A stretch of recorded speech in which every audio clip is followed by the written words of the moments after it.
Hello, boys and girls. Today, we're going to make a quilt. And quilt is usually made of fabric and textiles, and it's sewn together to make a beautiful blanket of mixed colors and patterns. So I thought we would draw a quilt and have some fun. So I'm going to use my friend the Sharpie so I can get nice dark lines. And these are going to be my thread that holds my quilt together. So I'm going to start by drawing lines, and my lines are going to go in all different directions. So let's review some lines together. The first line we're going to try is called a vertical line. Can you say vertical? And that line goes from up to down. Can you show me in the sky? Up to down, up to down. Another line we're going to try is called horizontal. Can you say horizontal? And that line goes from side to side, side to side. And our last line that we're going to do is called a diagonal line. And it goes from corner to corner, corner to corner. And we're going to use those lines combined with our friend the dotted line to make the lines of our quilts. And a dotted line looks like a line that has been broken. So can you practice a dotted line in the sky? Doot, doot, doot, doot, doot. Now that I remember and know my lines, it's time to use them to make my quilt. So I'm going to start with a line that's going to divide my paper in half. And you can start with any line you want. It could be vertical, it could be horizontal, or you could even start with a diagonal.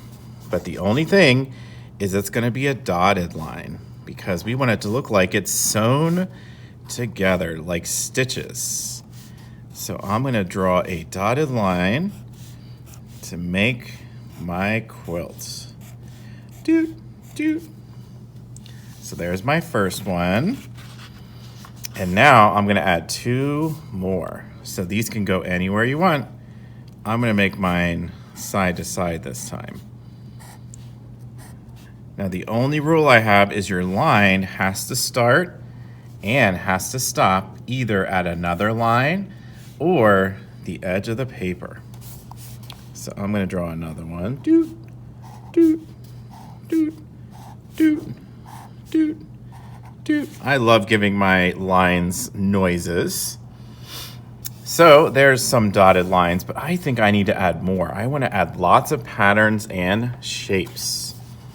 Did you know when you add lines together, they make shapes? Look at this one. This one looks like a square. And this one looks like a rectangle. Let's see what other shapes my lines can make. Now I'm going to try some other lines to make more stitches. So I did my dotted line. Now I'm going to do another dotted line, but it's going to be with my diagonal. All right, so now I'm going to add some more lines, and I'm going to divide my paper even more. Great, so now I have my little patches for my quilts, and because I did them in different directions, some of them made some new shapes. So I have some triangles and some squares, and I tried using all kinds of dots. I even used little tiny dots for my stitches too. So I tried to make my stitches look very different than each other. So now what I'm going to do is I get to add patterns and designs to each one of my new shapes. Now there's a couple of ways that we're going to make some patterns or designs. The first one is by using pattern.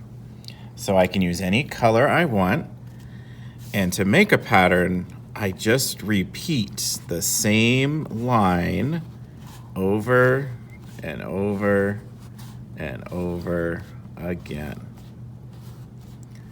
So there is a pattern. And to make another pattern, I can repeat a shape over and over and over again. I love making stripes and polka dots. I can't wait to see what you guys create on your quilt. What kind of patterns are you going to do? So I'll give you some time to make some patterns. And I want you to try to make a different pattern in each one of your shapes.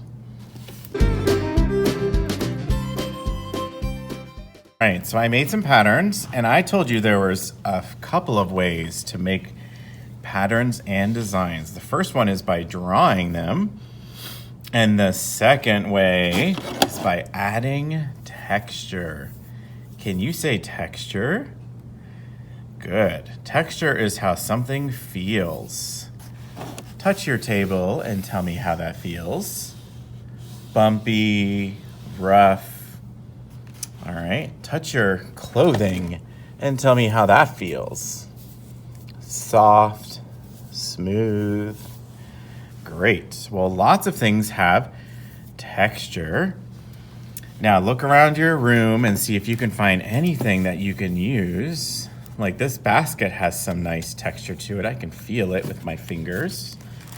And bet you didn't know, your shoe can make good texture too. So that's what I'm gonna use, is I'm gonna use my shoe. How silly is that? So there's a way to use it. I'm gonna take my shoe and I'm gonna put it right under my page, just like so. And then I'm gonna use a crayon with no wrapper on it, and I'm going to add my texture. So I found this nice orange crayon. It has no wrapper on it. And I'm gonna leave it lying down, just like so. And I'm gonna press as hard as I can. And look what happened, boys and girls. That texture from my shoe stuck to my paper. Now I have lots of designs on my shoe, so I might try it again with a different color. So I'm gonna cheat a little bit and see if I can find a crayon that is already peeled. And I'm gonna use it to make my pattern. Look at that. All right, and I think I have one more. Let me use this one. Actually, I'm gonna switch to my texture plates. So if you're in class with me, I have these texture plates. They've been well loved and they work the same. Put them under your art. Find a crayon that has no wrapper on it.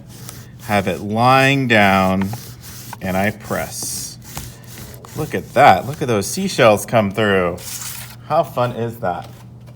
So I'm gonna fill in the rest of my shapes with my texture, and I'll see you when I'm all done.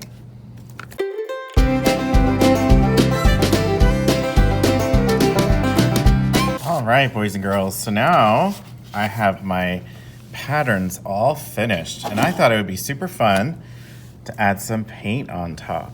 I love the way paint looks through crayon, so I might add some paint. So I'm gonna add a little bit of water to my brush. I'm gonna tap it on a color, and I don't like to match my colors. I like to pick a different color. So if I have green, I'm gonna stay away from my green crayon. I'm gonna use it with something else, like blue. And I'm gonna paint it in. Now that patch looks finished. No more white spots. Now I'm gonna rinse off my brush, and I'm gonna do it again. I'm gonna tap a few times, pick a color that doesn't match my paint, and I'm gonna go to town.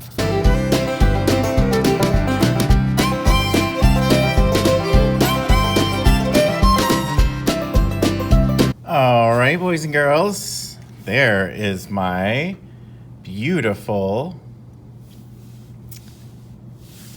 pattern quilt. So I used my texture. You can see it shining through the color, and my patterns too. Oh, that looks so good. And looks so comfy I could lay in it. All right, boys and girls, I hope you had a good time too. I'll see you later. Bye.